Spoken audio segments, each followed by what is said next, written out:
மஞ்சள் பொடி போட்டுக்கிடுவோம், தேவையான அளவு. கொஞ்சம் மிளகா பொடியும் போட்டுக்கிடுவோம். கொஞ்சம் உப்பு போட்டு அதுக்கு தேவையான அளவு உப்பு போட்டு கட்டுறேன். கொஞ்சோண்டு எண்ணெய் ஊற்றிக்கிடுவோம்.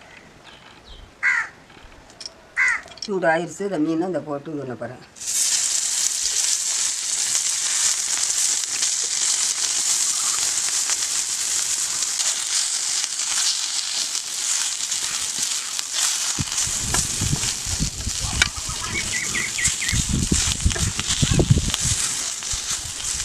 எடுத்து இன்னும் எடுத்துருவோம்.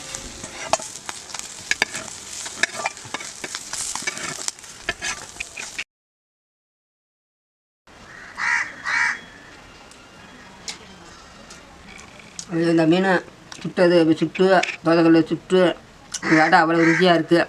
பிடிச்சிருந்தா அம்மாவுக்கு சர்ப்ரைஸ் பண்ணுங்க. நல்லா செமையாக இருக்குது.